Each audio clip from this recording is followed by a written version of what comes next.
Good morning, friends. Let us start the numerical section of this chapter, starting with problem number 12.1. Here it is. Write the rate equation for the following reaction. What is asked to write? We have to write down the rate equation for the given reaction. Rate equation. Now what is the reaction? First is the carbon plus oxygen gives formation of CO2.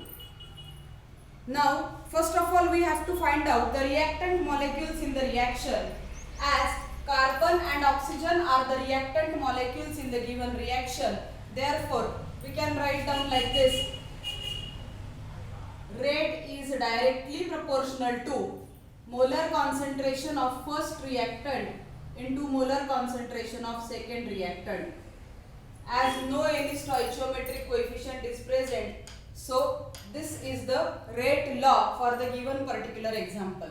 Now from this rate law we have to write down rate equation. All of we know, whenever we have to write down equation, at that time to remove this proportionality sign we have to add an equality sign and some constant of proportionality. That constant is known as rate constant, denoted by small k in this case, into molar concentration of C into molar concentration of O2, and this is nothing but the rate equation for the given reaction. In the same way we can write down the rate equation for the second reaction also. Second reaction, 2 times KClO3 gives formation of 2 times KCl plus 3 times O2. Again identify the reactant molecule. Yes, KClO3 is the reactant molecule, so we can write down rate which is directly proportional to molar concentration of reactant, that is KClO3. But now here is 2 is the stoichiometric coefficient or balancing coefficient, or 2 moles of the reactant are involved, so that number 2 we have to write down to the exponential of this molar concentration, and hence rate equation can be written like this: rate is equal to some rate constant small k into molar concentration of KClO3 raised to the power 2. Finished.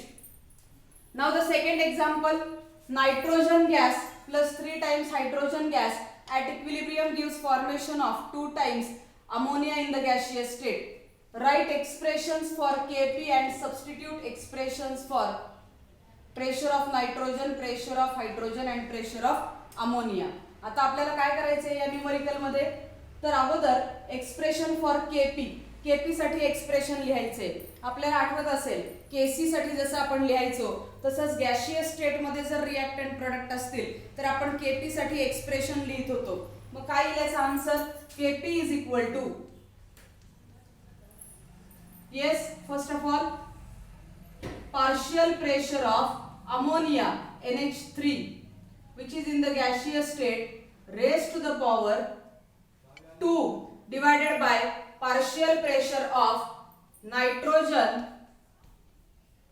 in the gaseous state into partial pressure of hydrogen gaseous state raised to the power 3.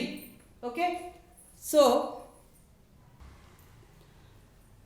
this is our answer for the first question. Write expression for Kp. हे Kp चे expression झालं.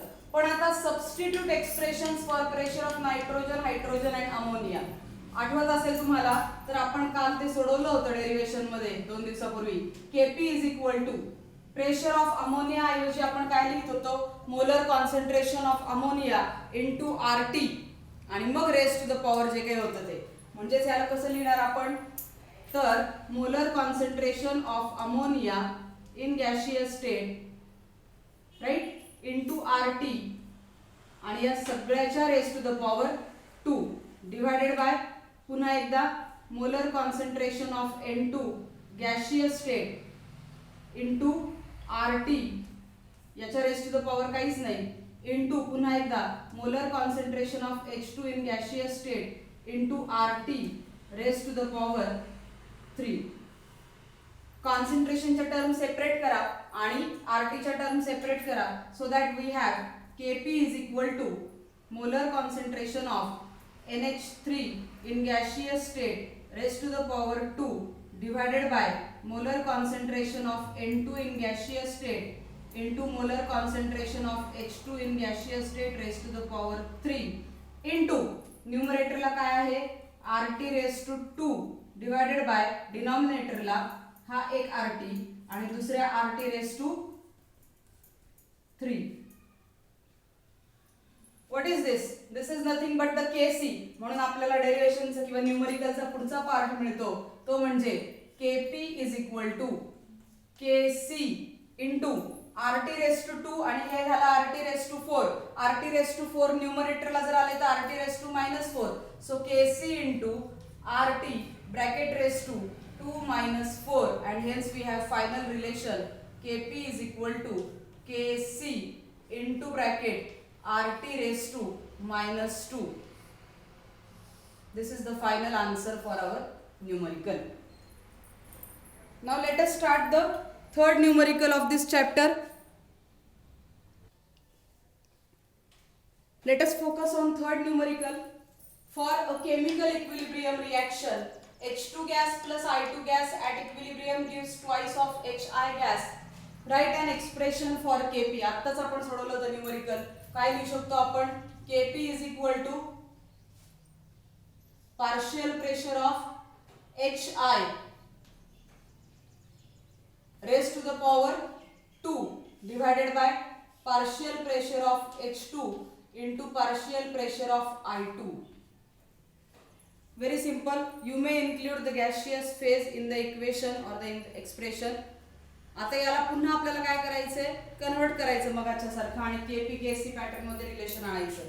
म्हणजे याला कसं लिहू शकतो आपण Kp is equal to molar concentration of HI into RT या सगळ्याला bracket raise to the power 2 divided by molar concentration of H2 into RT bracket मध्ये आणि पुन्हा एकदा into molar concentration of I2 into RT.